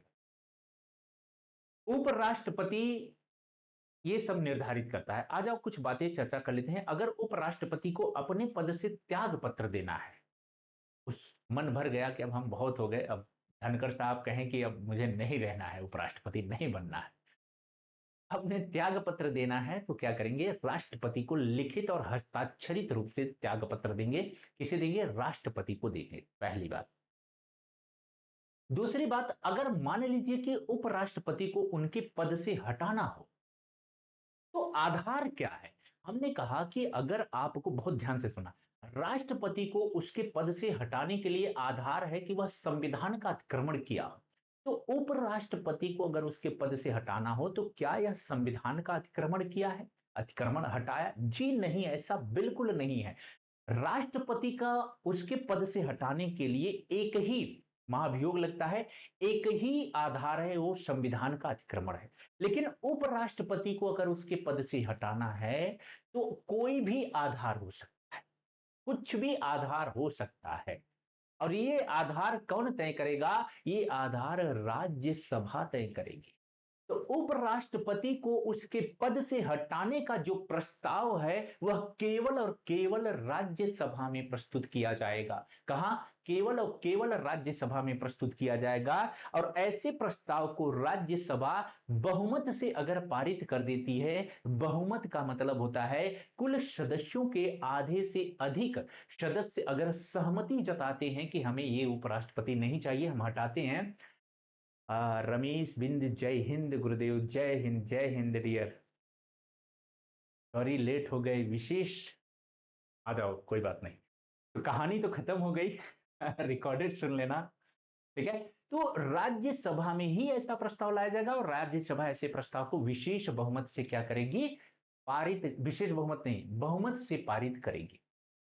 और राज्यसभा द्वारा ऐसा प्रस्ताव पारित होने के बाद ऐसा प्रस्ताव लोकसभा में जाता है, और लोकसभा की सिर्फ उसमें सहमति चाहिए। क्या चाहिए? सिर्फ सहमति चाहिए। अगर लोकसभा सहमति दे देती है, फिर उपराष्ट्रपति को उसके पद से हटाया जाता है। जिस दिन ये सहमति मिलती है, उसी तिथि से उपराष्ट्रपति जो है अपने पद से हट जाए।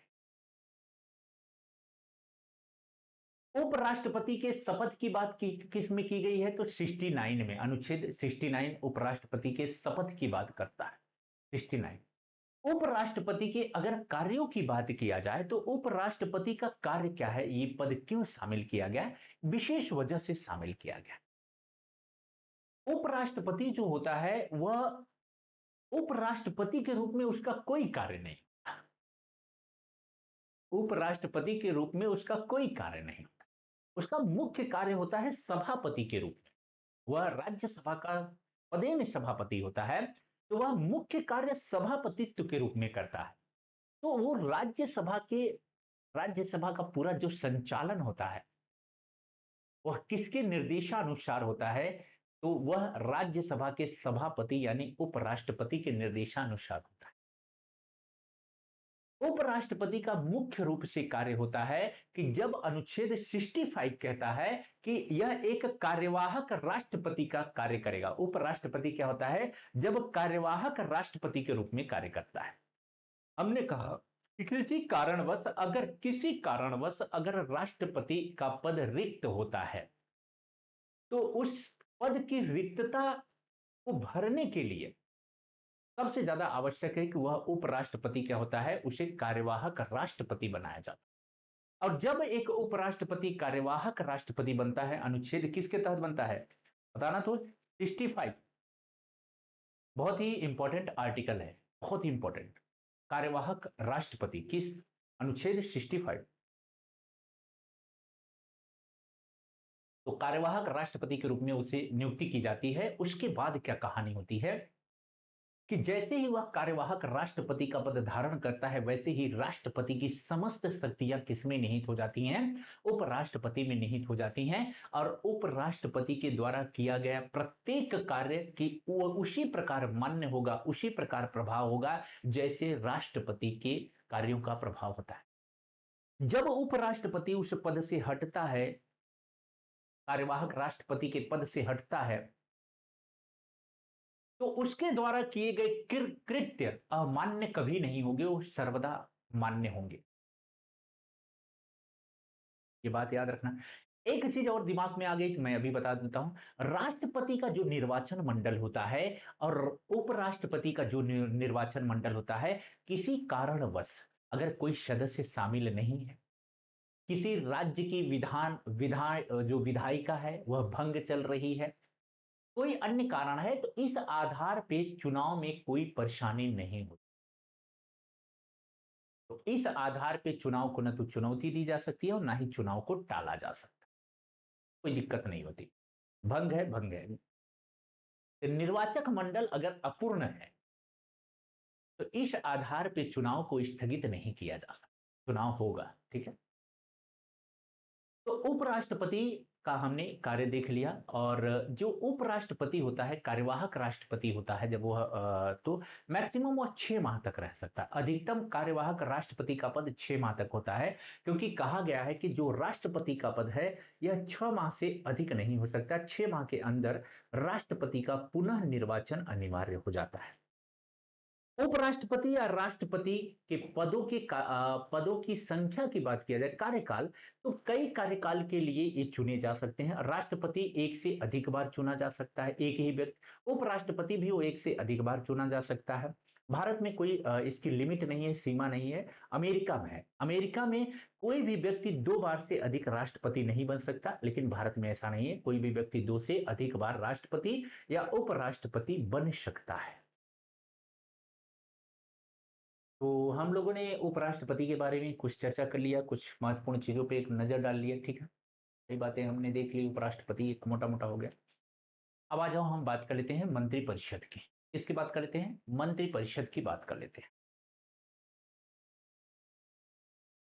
मंत्रिपरिषद, मंत्रिपरिषद की जब हम बात करते हैं तो हम बात करेंगे अनुच्छेद 53 की, 53 की बात करेंगे। अनुच्छेद 53 में कहा गया है कि संघ की कार्यपालिका शक्ति राष्ट्रपति में निहित होगी और राष्ट्रपति इस शक्ति का जो उपयोग है वह अपने स्वविवेक और अधीनस्थ अधिकारियों के माध्यम से करेगा। यहां पे अधीनस्थ अधिकारी का मतलब मंत्रिपरिषद की बात की गई है। दूसरा बात सीधा कहा गया है, अनुच्छेद 74 पे आते हैं। अनुच्छेद 74 कहता है कि भारत की एक क्या होगी, मंत्रिपरिषद होगी जो कि राष्ट्रपति को उसके कार्यों हेतु सलाह देगी। भारत की क्या होगी, एक मंत्रिपरिषद होगी। मंत्रिपरिषद के गठन का प्रावधान कहां पे किया गया है, तो अनुच्छेद 74 में मंत्रिपरिषद के गठन का प्रावधान किया गया है। उसमें कहा गया है कि जो मंत्रिपरिषद का निर्माण कैसे होता है इसकी हम लोग चर्चा कर लेते हैं। जो विधायिका होती है, विधायिका से ही मंत्रिपरिषद का क्या होता है, चयन होता है। मंत्रिपरिषद का निर्माण कहां से होता है बच्चा, विधायिका के ही अंतर्गत यानी संसद से ही होता है। ग्लैडस्टोन एक विचारक हैं बहुत इंपॉर्टेंट, वो कहते हैं कि जो मंत्रिपरिषद होती है, मंत्रिमंडल होती है, वो कैबिनेट के बारे में कहते हैं कि जो कैबिनेट होती है वह एक सूर्य के भांति होती है, वह सूर्य के भांति मध्य में स्थित होती है। बाकी सारी अन्य व्यवस्थाएं उसके चारों तरफ क्या करती हैं, परिभ्रमण करती हैं, परिक्रमण करती हैं। तो मंत्र परिषद, जब हम संसदीय शासन व्यवस्था करते बात करते हैं, जब हम प्रधानमंत्री शासन व्यवस्था, जब हम कैबिनेट शासन प्रणाली की बात करते हैं, तो उसमें कैबिनेट यानी मंत्री परिषद क्या होती है, वह मुख्य केंद्र में होती है। तो मंत्री परिषद का निर्माण कौन करता है बच्चा, इसके लिए हम बात कर लेते हैं। 75 कहा गया है, अनुच्छेद 75 एक कहता है कि मंत्री, प्रधानमंत्री और अन्य मंत्रियों की नियुक्ति, उनके वेतन भत्ते, उनके कार्यकाल, उनका पेंशन, उनसे संबंधित सारी बातें किस में है, अनुच्छेद 75 एक में लिखा गया है। उसमें कहा गया है कि राष्ट्रपति को यह अधिकार है कि वह प्रधानमंत्री की, किसकी, प्रधानमंत्री की नियुक्ति करेगा। डिटेल में मैं आगे पढ़ाऊंगा प्रधानमंत्री वाले में। प्रधानमंत्री की क्या करेगा, नियुक्ति करेगा। और जैसे ही वह प्रधानमंत्री की नियुक्ति करेगा, फिर प्रधानमंत्री क्या करता है बच्चा, उसको अधिकार है कि प्रधानमंत्री की नियुक्ति के बाद प्रधानमंत्री जिन जिन लोगों को चयन करेगा, जो एक रिपोर्ट तैयार करके राष्ट्रपति को देगा कि यह मंत्री पद पे होने चाहिए, उन मंत्रियों की भी नियुक्ति कौन करेगा, राष्ट्रपति करेगा।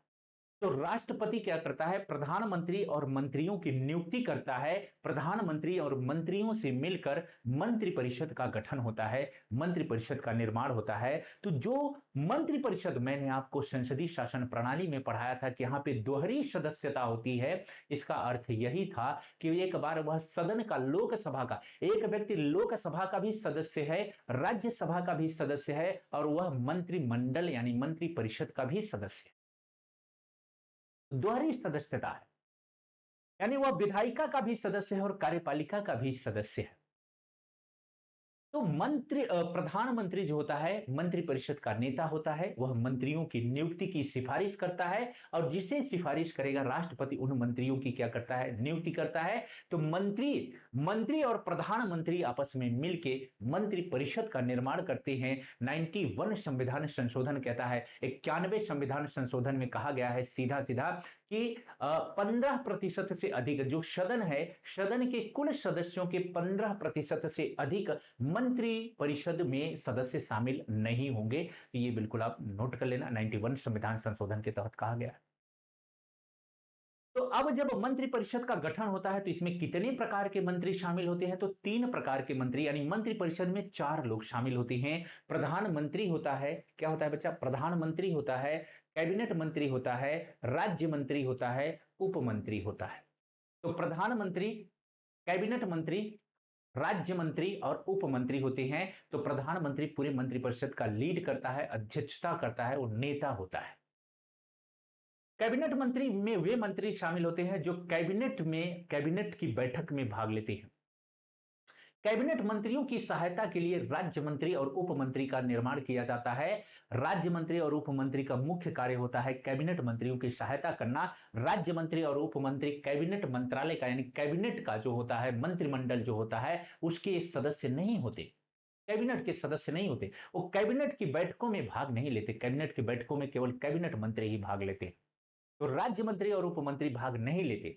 जब राज्य मंत्री या उप मंत्री को इस प्रकार का इजाजत दिया जाता है तभी वो भाग लेते हैं। राज्य मंत्रियों में एक मंत्री होता है राज्य का स्वतंत्र प्रभार मंत्री, वह कैबिनेट मंत्री के समकक्ष शक्ति और पावर या रखता है, प्रभाव रखता है।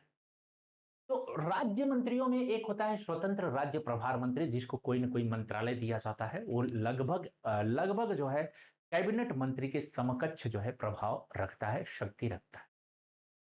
हमने मंत्रियों के बारे में भी चर्चा कर ली। अब आ जाइए, अब हम बात कर लेते हैं प्रधानमंत्री। मंत्रिपरिषद हो गया है, मंत्रिपरिषद की बातें हमने कर लिया। मंत्रिमंडल शब्द का केवल पूरे संविधान में एक ही बात जगह प्रयोग किया गया है, मंत्रिमंडल, वह आर्टिकल 352 में। 352 में मंत्रिमंडल शब्द का केवल एक जगह प्रयोग किया गया है, 352 में, और कहीं भी नहीं किया गया। ठीक है, एक बात ये भी ध्यान में रखना है, मंत्रिपरिषद शब्द का इस्तेमाल होता है। अब मंत्रिपरिषद, अब हम प्रधानमंत्री की बात करेंगे, फिर अन्य मंत्रियों की बात करेंगे, और फिर सारी बातें हो जाएगी। प्रधानमंत्री का चुनाव नहीं होता बच्चा, निर्वाचन नहीं होता, प्रधानमंत्री की नियुक्ति होती। क्या होता है? नियुक्ति होता है। अब प्रधानमंत्री की नियुक्ति के लिए राष्ट्रपति जिम्मेदार होता है। राष्ट्रपति की स्व विवेकाधीन जो शक्तियां होती हैं, उसी में यह शामिल होता है कि राष्ट्रपति को यह अधिकार है कि वह किसी भी व्यक्ति को प्रधानमंत्री चुन सकता है। प्रधानमंत्री चुन सकता है। अब प्रश्न ये उठता है कि क्या यह इसके विवेकाधीन शक्ति में शामिल है, वह किसी भी व्यक्ति को चुन सकता है? तो ऐसा नहीं है। यह जो इसकी विवेकाधीन शक्तियां हैं राष्ट्रपति की, यह परिस्थिति जन्य शक्तियां हैं। परिस्थितियां निर्धारित करेंगी कि यह इसके विवेक पे आधारित यह शक्ति होगी कि नहीं होगी। अगर कोई भी ऐसा राजनीतिक दल है, कोई भी बहुमत, किसी भी राजनीतिक दल को बहुमत प्राप्त है, कोई भी ऐसा राजनीतिक पार्टी है, पॉलिटिकल पार्टीज है, जिसे बहुमत प्राप्त हुआ है। बहुमत का मतलब ये होता है कि सदन के जितने भी सीटें हैं, सदन की जितनी संख्या है, उसका 50+1 यानी 272, जैसे 550 सीटें वर्तमान में है, 550, उसका 172 होना आवश्यक है। तो 543 पे क्या होता है बच्चा, 543 पे चुनाव होता है, निर्वाचन होता है।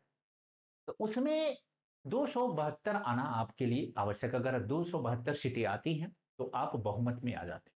तो बहुमत, अगर कोई राजनीतिक पार्टी बहुमत में आती है, तो राष्ट्रपति बाध्य है कि उस पार्टी के बहुमत का जो नेता होगा, उसे ही प्रधानमंत्री वह नियुक्त करेगा। बाध्यकारी है।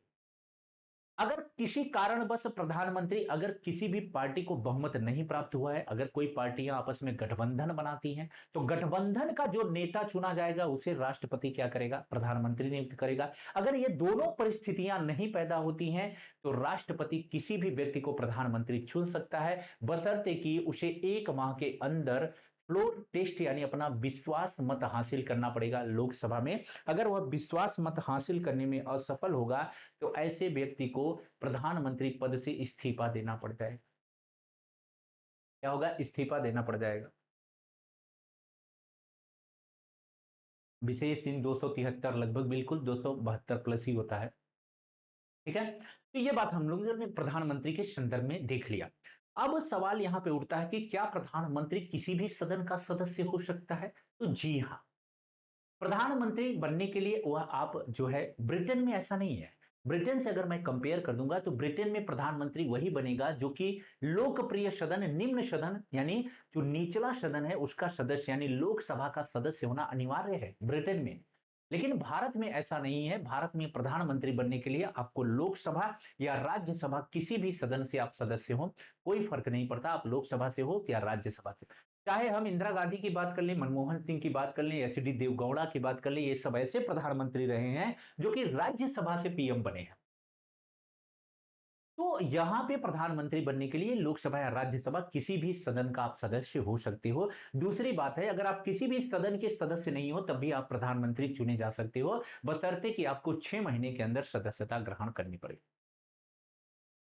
तो यहां प्रधानमंत्री और मंत्री बनने के लिए आपको सदन का सदस्य होना अनिवार्य है। अगर आप प्रेजेंट में नहीं हो, तब भी सदन का सदस्य, मंत्री बन सकते हो, प्रधानमंत्री बन सकते हो, बशर्ते कि 6 माह में आपको दोनों सदनों में से किसी एक सदन का सदस्यता आपको ग्रहण करनी पड़ेगी।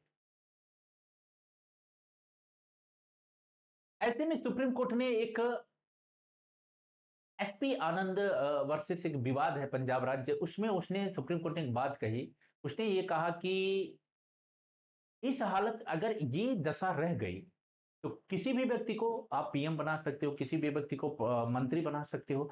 6 महीने से पहले आप हटा दोगे, 2 दिन पहले हटाओगे, 2 दिन बाद फिर नियुक्ति करोगे, इस तरह से वह लंबे समय तक मंत्री पद पे रह सकता है। सुप्रीम कोर्ट ने कहा इससे संविधान में ये इंटेंशन नहीं था, ये भावना नहीं थी कि इस तरह से दुरुपयोग किया जाए। उसने कहा कि एक बार केवल एक बार किसी व्यक्ति को आप मंत्री बना सकते हो। अगर वो 6 महीने के अंतर्गत सदस्यता नहीं ग्रहण करता है तो दोबारा उस व्यक्ति को आप मंत्री पद पे नियुक्त नहीं कर सकते। केवल एक ही बार कर सकते हो। सुप्रीम कोर्ट ने बाद में रिस्ट्रिक्शन लगा दिया। ये हमने बात कर ली। आज अब हम बात कर लेते हैं प्रधानमंत्री के कुछ शक्तियों की, कुछ उसके कार्यों की बात कर लेते हैं। प्रधानमंत्री की कुछ शक्तियां होती हैं, प्रधानमंत्री के कुछ कार्य हैं, जैसे वह जो कैबिनेट होता है, जो मंत्रिपरिषद होता है, उसका नेता होता है, उसकी अध्यक्षता करता है। वह मंत्रियों की नियुक्ति की राष्ट्रपति से सिफारिश करता है। प्रधानमंत्री और मंत्री का जो पद होता है वो राष्ट्रपति के प्रसाद पर्यंत ये पद को धारण करते हैं, यानी राष्ट्रपति किसी भी मंत्री को उसके पद से हटा सकता है, निर्मुक्त कर सकता है, अगर प्रधानमंत्री ऐसा उसे सलाह देता है। तो ये बातें यहां पे हो गई। प्रधानमंत्री जितना भी महत्वपूर्ण निर्णय लिए जाते हैं, महत्वपूर्ण चीजें, वो प्रधानमंत्री का रहता है। प्रधानमंत्री सरकार का नेतृत्व करता है, राष्ट्र का नेतृत्व करता है, वह राष्ट्र का नेता होता है, लीडर होता है। प्रधानमंत्री जो होता है वह विभिन्न कार्यक्रमों में भाग लेता है, विभिन्न जो प्रोग्राम है उनका उद्घाटन करने का कार्य करता है। प्रधानमंत्री बहुत सारे प्रधानमंत्री के द्वारा कार्य किए जाते हैं। प्रधानमंत्री जो होता है वह संसद और राष्ट्रपति के बीच पुल का कार्य करता है। तो संसद से जो महत्वपूर्ण इंफॉर्मेशन होती है राष्ट्रपति को देता है, राष्ट्रपति से जो इंफॉर्मेशन होती है संसद को देता है, तो एक ब्रिज का कार्य करता है। बहुत सारे प्रधानमंत्री के कार्य हैं। वर्तमान में प्रधानमंत्री बहुत ताकतवर है।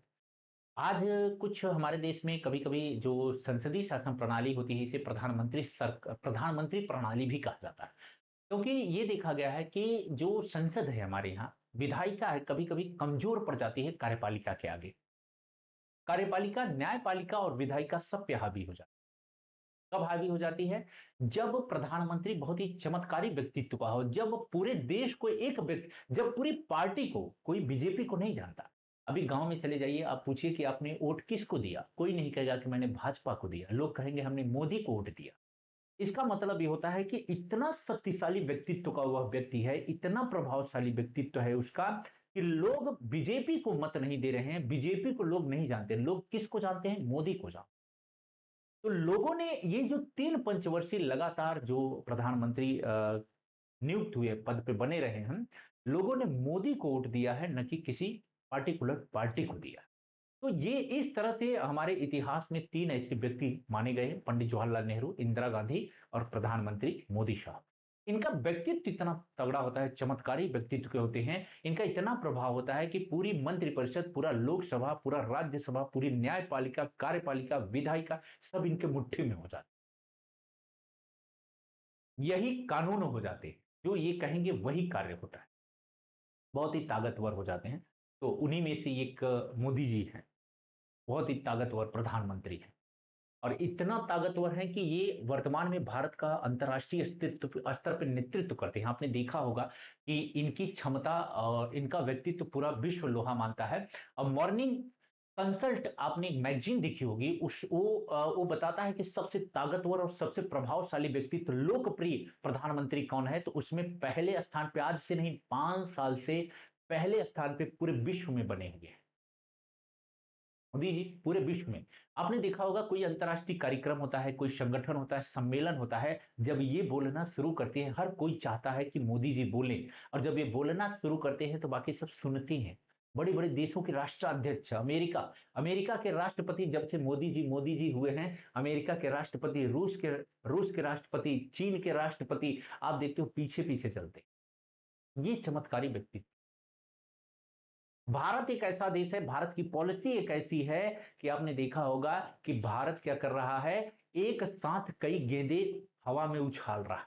एक सर्कस आपने देखा है, एक खेल आपने देखा होगा कि एक जो है जादूगर होता है, एक जादूगर नहीं कह सकते हो उसको, अ, जादूगर नहीं होता, मतलब वो सर्कस का हिस्सा ही होता है कि एक व्यक्ति जो है 5-7 गेंदें एक साथ हवा में उछालता है 2 हाथ से। तो भारत की वही स्थिति है।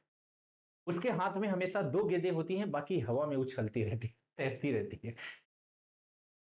आप देखिए चीन और अमेरिका के बीच दुश्मनी है, चीन और रूस के बीच दुश्मनी है,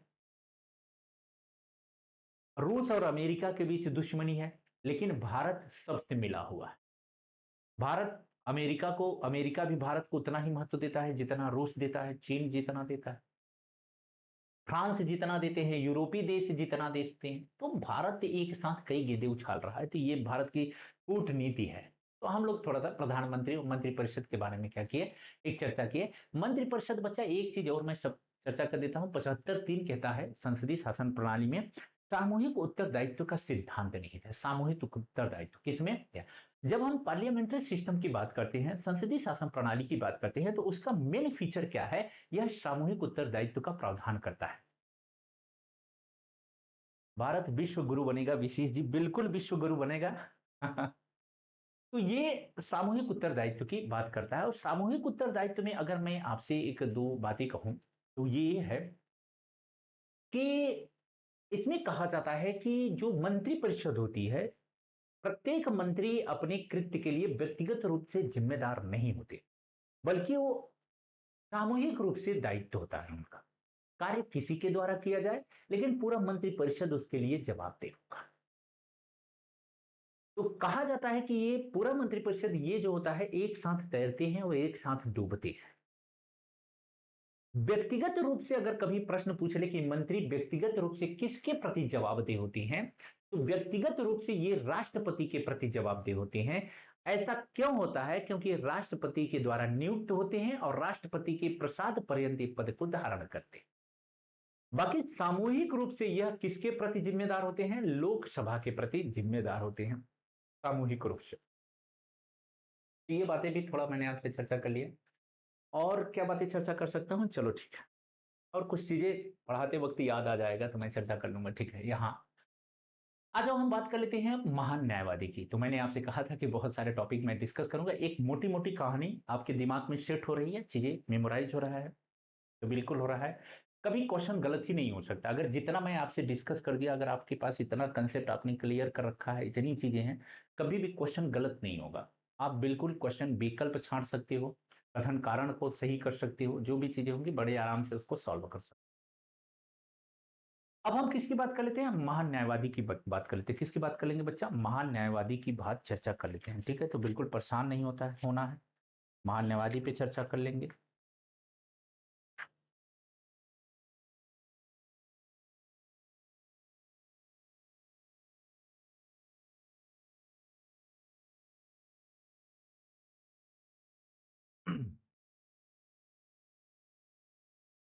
चलो देख लेते हैं। महान न्यायवादी की बात करते हैं। अगर महान न्यायवादी की संवैधानिक स्थिति की बात करते हैं तो महान न्यायवादी भाग 5 में अनुच्छेद 76 में महान न्यायवादी का प्रावधान है। महान न्यायवादी का उल्लेख हमें देखने के लिए मिल जाता है। महान न्यायवादी की बात करते हैं तो बच्चा महान न्यायवादी जो होता है वह भारत का प्रथम विधिक अधिकारी होता है। महान न्यायवादी की जो नियुक्ति होती है किसके द्वारा की जाती है? तो राष्ट्रपति के द्वारा महान न्यायवादी की नियुक्ति की जाती है। महान न्यायवादी पद पर नियुक्ति होती है और महान न्यायवादी राष्ट्रपति के प्रसाद पर्यंत अपने पद को क्या करता है? धारण भी करता है। महान न्यायवादी भारत का प्रथम विधिक अधिकारी होता है। महान न्यायवादी का जो मुख्य कार्य होता है, अगर महान न्यायवादी के मुख्य कार्यों की हम लोग बात करें, चर्चा करें, तो इसका मुख्य कार्य ये होता है कि वह भारत की तरफ से किसी भी न्यायालय में वह उपस्थित हो सकता है, भारत की तरफ से किसी भी बात को रखता है, कोई भी विधि को, चाहे वो सर्वोच्च न्यायालय हो या उच्च न्यायालय हो या डिस्ट्रिक्ट कोर्ट हो, अधीनस्थ न्यायालय हो, महान न्यायवादी उपस्थित हो सकता है। भारत की तरफ से भारत का पक्ष ले सकता है, भारत की तरफ से अपनी बातों को रखता है। महान न्यायवादी का एक प्रमुख कार्य यह भी होता है कि इनके अलावा जो उसे कार्य सौंपे गए हैं, इनके अलावा अगर राष्ट्रपति चाहे तो महान न्यायवादी को कुछ अन्य कार्य भी सौंप सकता है, तो महान न्यायवादी को कार्य करने भी पड़ेंगे। अब महान न्यायवादी के पास कुछ इसके अपने विशेषाधिकार भी है। जैसे महान न्यायवादी जो होता है सदन, लोकसभा या राज्यसभा, किसी भी सदन में क्या हो सकता है बच्चा? किसी भी सदन में भाग ले सकता है, किसी भी सदन में बोल सकता है, किसी भी सदन में अपनी बातें रख सकता है। बशर्ते कि वह किसी भी सदन में मतदान नहीं करता। महान न्यायवादी चाहे वो लोकसभा हो या राज्यसभा हो, मतदान करने का उसे अधिकार नहीं होता। इसके पीछे वजह क्या है? इसके पीछे वजह यह है कि वह सदन का सदस्य नहीं हो, सदन का सदस्य नहीं होता। इसी पे एक बात मुझे और याद आ गई। जब हम उच्च उपराष्ट्रपति की बात करते हैं, तो उपराष्ट्रपति राज्यसभा के सदन का सदस्य नहीं होता। इसलिए उपराष्ट्रपति राज्यसभा में जब उपराष्ट्रपति के विरुद्ध राज्यसभा में प्रस्ताव चल रहा है उसे हटाने का, तो उपराष्ट्रपति मतदान नहीं कर सकते।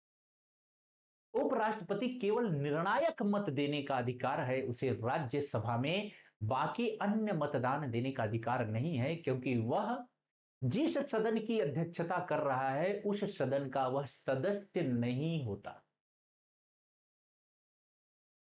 तो महान न्यायवादी भी क्या करता है बच्चा? महान न्यायवादी किसी भी सदन में वह भाग ले सकता है, बोल सकता है, अपनी बातें रख सकता है, लेकिन वह मतदान नहीं कर सकता, क्योंकि वह सदन का सदस्य नहीं होता। अगर हम महान न्यायवादी की बात करते हैं तो बच्चा, महान न्यायवादी भारत सरकार के विरुद्ध किसी भी मुकदमे की पैरवी नहीं कर सकता। महान न्यायवादी उन कार्यों को करेगा जो भारत सरकार जो जिम्मेदारी उसे देती है, जो सौंपती है। ये छोटी छोटी कुछ बातें हमने महान न्यायवादी के बारे में चर्चा कर ली। महान न्यायवादी के बारे में एक दो बातें मैं आपसे और डिस्कस करूंगा।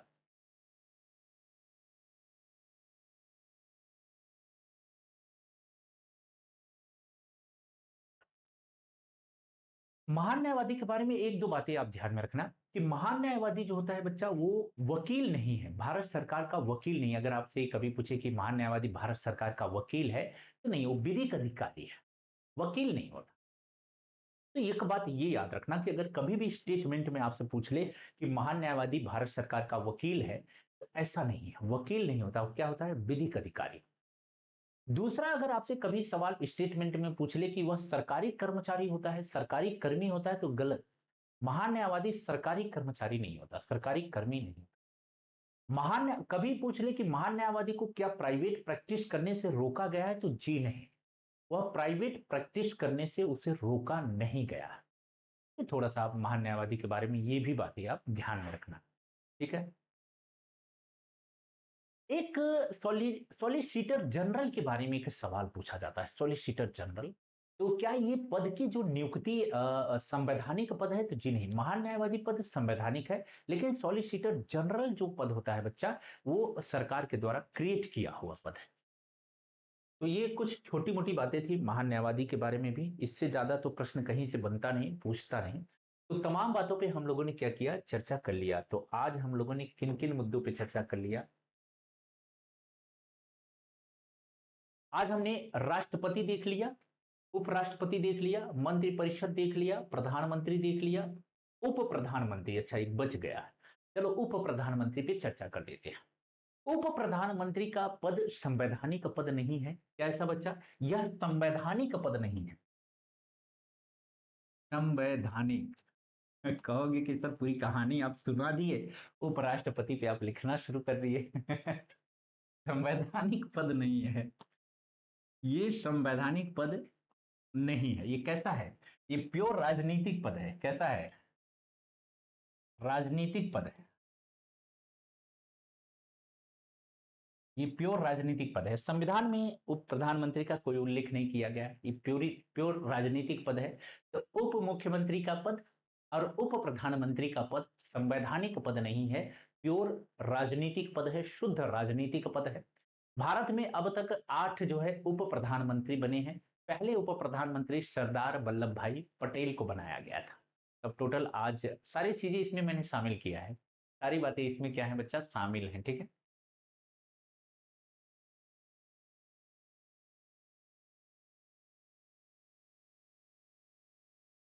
तो आज मैं थक भी गया, तो 1.5 घंटे में आपका पूरा फिनिश हुआ। 1.5 घंटे आप लोगों ने जम के कहानी सुनी है। अच्छा बताना, एक बात बताना, माइंड में एक पिक्चर क्लियर हुआ? एक बार कमेंट करके बताना आप लोग, माइंड में एक कंसेप्ट क्लियर हुआ? राष्ट्रपति, उपराष्ट्रपति और जो है प्रधानमंत्री, मंत्रिपरिषद, महान्या इन सबको लेके, उप प्रधानमंत्री को लेके। जी, सुनील चौधरी कह रहे हैं जी सर, जी सर। निशित जी, बताना तो बच्चा। अंकिता कह रही है बिल्कुल सर, जी सर। निशी, ऑल क्लियर, झक्कास। सुप्रिया जी सर जी। अभी कहानी सुना सर। अच्छा, विशेष सुना सर, बिल्कुल बिल्कुल विशेष जी, सर जी डिस्कशन करें पीएम पर। जी सर जी, क्लियर हुआ है, सारी चीजें क्लियर, ठीक है। अब एक कंसेप्ट आपका क्लियर हुआ है, अब जब आप पढ़ोगे तो चीजें बिल्कुल याद रहेंगी, क्वेश्चन गलत होगा ही नहीं बच्चे। हाँ, ठीक है, ये बातें हो गई है। अब देखो मैं दिखा देता हूं आप लोगों को शामिल क्या क्या है। इसको आप लोग पढ़ना नहीं तो फिर कल मैं पढ़ाऊंगा और क्या करूंगा, ठीक है। इसको आप लोग देखना, आज मैं अपलोड करवाऊंगा इसको, ठीक है। वैसे तो ई बुक में जाएगा ही। ये देखना बच्चा, ये पूरा राष्ट्रपति उपराष्ट्रपति इसमें पूरा शामिल है। मैं आपको दिखा देता हूं, बहुत ही शानदार नोट्स मैंने इसमें कंटेंट शामिल कर रखा है। राष्ट्रपति की बीटो शक्तियां, और इसमें पूरा डिटेल है, कब कब लागू हुआ है, किसके द्वारा लागू हुआ है, किसके द्वारा किया गया है, ठीक है। ये सारी चीजें हैं शामिल, जेबी बीटो हो गया, ये सारी बातें हो गई हैं। ऐसे विधेयक, अच्छा यहाँ पे बहुत अच्छे कंटेंट शामिल किए हैं, चलो पढ़ा ही दूंगा। ऐसे विधेयक जिन्हें राष्ट्रपति पूर्व अनुमति आवश्यक है, कई बार पूछता है कि कौन से विधेयक में राष्ट्रपति की पूर्व अनुमति आवश्यक है, कौन नहीं है। तो ये बहुत, जैसे धन विधेयक, किसी नए राज्य का निर्माण, वर्तमान राज्य के क्षेत्र सीमा या नाम में परिवर्तन करने से संबंधित विधेयक, ऐसा विधेयक जो भारत सरकार की संचित निधि से व्यय करने से संबंधित है किंतु धन विधेयक नहीं है, 117, पूर्व राष्ट्रपति की अनुमति जरूरत है। भूमि अधिग्रहण से संबंधित विधेयक, या व्यापार की स्वतंत्रता को सीमित करने वाला राज्य का कोई विधेयक 304 के तहत है, या कराधान से संबंधित ऐसा विधेयक जिससे राज्य का हित प्रभावित हो। तो ये सारे जो विधेयक होते हैं, ये राष्ट्रपति की पूर्व अनुमति से आवश्यक हो जाते हैं। तो अनुच्छेद 110, 3, 117, 274 और 304, इससे संबंधित जितने विधेयक होते हैं उसमें राष्ट्रपति की पूर्व अनुमति की क्या होती है, जरूरत होती है। तो बहुत अच्छे कंटेंट मैंने शामिल कर दिए हैं, ये सारी चीजें हैं। चलो देख लेते हैं, ये सब राष्ट्रपतियों की विशेषताएं हैं, कौन सा राष्ट्रपति क्या है, कैसे है, सारी विशेषताएं। भारत के राष्ट्रपति क्रम से, सारी राष्ट्रपतियों का यहां से क्रम पूछता है, तो डिस्कस कल कल देखेंगे, कल देख लेते हैं, ठीक है। केंद्रीय विधायिका सामान्य विधेयक के संदर्भ में क्या क्या क्या क्या नियम है। धन विधेयक के संबंध में क्या क्या चीजें हैं, क्या शक्तियां हैं। संविधान संशोधन विधेयक के संदर्भ में क्या शक्तियां हैं।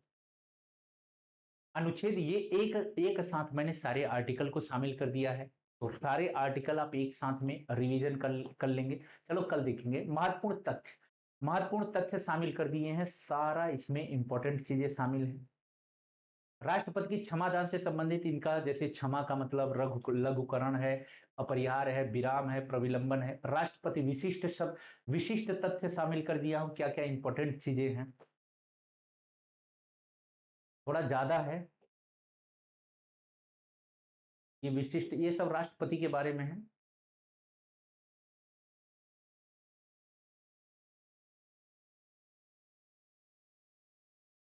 चलो एक कल देखेंगे बच्चा ना, कल देखेंगे, बहुत सारा कंटेंट है, इसीलिए तो मैं कह रहा था ये आप लोग अपने से पढ़ लीजिएगा। उपराष्ट्रपति अब यहां से शुरू होता है, तो राष्ट्रपति में काफी कंटेंट शामिल है, फिर उपराष्ट्रपति है, सब कुछ शामिल, कुछ छोटा नहीं है, कंटेंट बहुत तगड़ा है। तो ये जो मैंने शामिल किया है, राष्ट्रपति, उपराष्ट्रपति, प्रधानमंत्री, मंत्रिपरिषद और क्या है, महान न्यायवादी, तो ये पूरा कंटेंट इन 5 चैप्टर का है, ठीक है।